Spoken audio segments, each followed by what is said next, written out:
Look around you, man. You can find inspiration. You can find discouragement. It all depends on you. Perception is everything. Some people just hear another song. Some people hear the greatest. A nigga used to have no chill. Nowadays I bump side A. Traffic going bumper to bumper, stuck on the highway.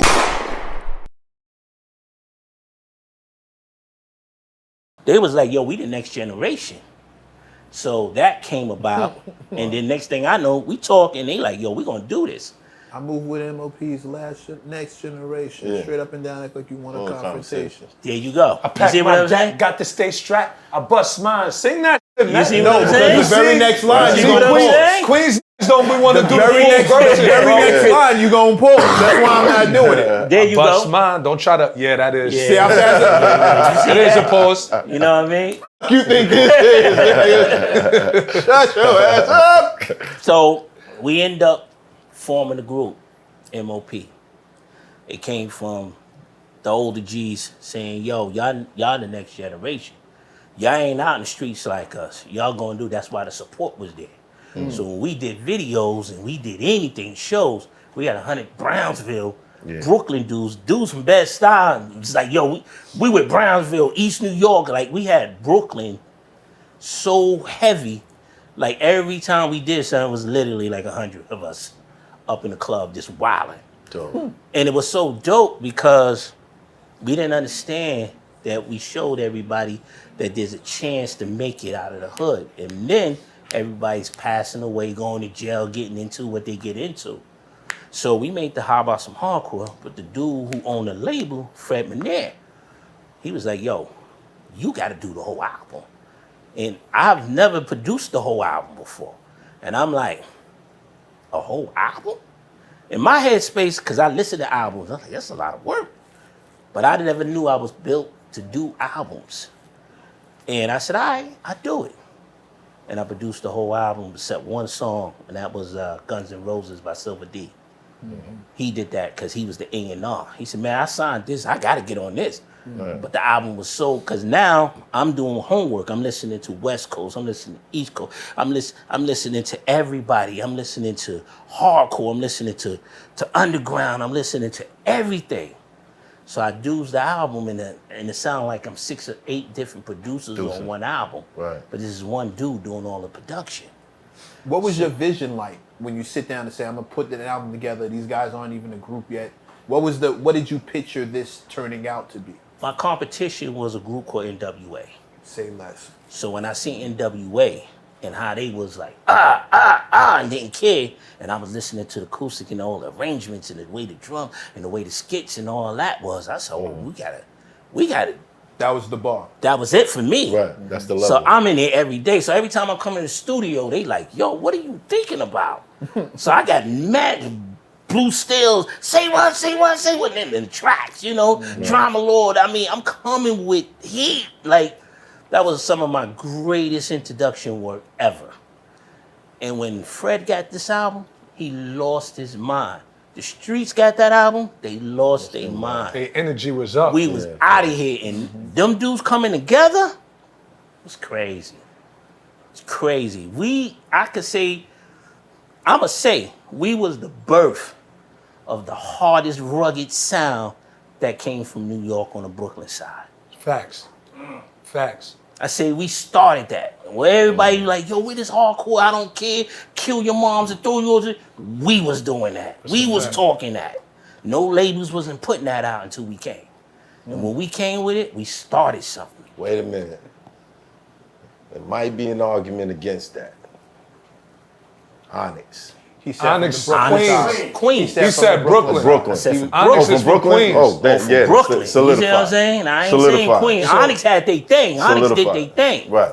You know, and Onyx had what they had, but it was more hardcore rock. Right. We talking hardcore gutter, Brooklyn, raw, kill them, leave them in the backyard for dad type. You know that shit, man? We had the kind of music with dudes when be like, yo, I don't MOP fight. made you want to do But something to this somebody. music here made me want to fight everybody. Fact. No reason. You know what I'm saying? I mean, when How About Some Hardcore used to come on in a tunnel, dudes literally used to be backing up to the wall because they knew that record come on, something going down.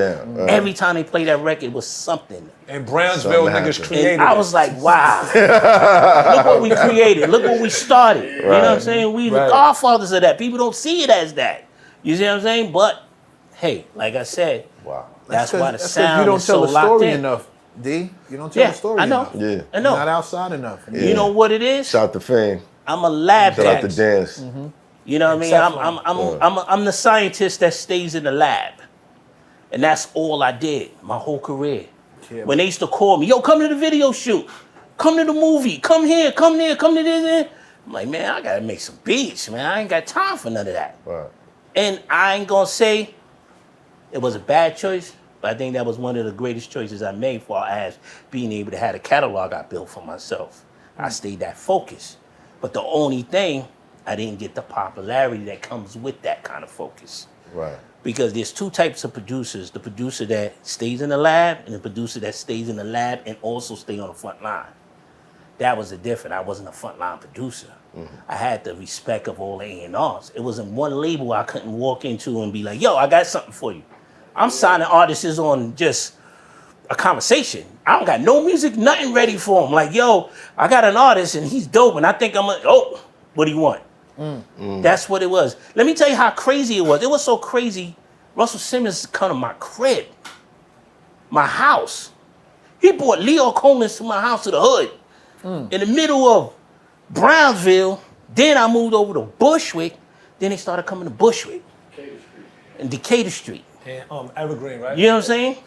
And I remember I was there. I'm sitting there, Russell in the remember I was hallway there. waiting till I get finished doing what I'm doing to have a conversation with me. This Russell Simmons now. What was Like, the conversation about? The conversation was like, why you don't come over to Def Jam? That's the conversation he wanted to have with me. Wow, what was the answer? My answer was, okay, what I'm gonna do over there. Now, mind you, I'm doing records with this one, Loose Cannon. I'm doing records with Island. I'm doing records with Universal. I'm doing records with everybody. Mind you, I'm not just doing hip hop. I'm doing pop. I'm doing CNC Music Factory. I'm doing Come On and Dance. I'm doing all these records, Respect. I'm doing all this, Dayhan with the Jackson. I'm doing all this stuff. Right. And I got the hardest, the most noisiest hip hop sound that ever came out of Brooklyn. And they wanted that at Def Jam. What were they offering? They was offering everything. They was like What's this, everything? because I was Next Level Entertainment. They said, yo, we'll give you your own label. We'll give you whatever you want. We'll sign whoever you want. And I was like, huh? And I held out. Then I came across a kid called Smooth the Hustler.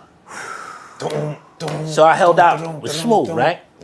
So I decided to go into what I did with MOP. I took that same philosophy, that same thinking, and went in that with Smooth project.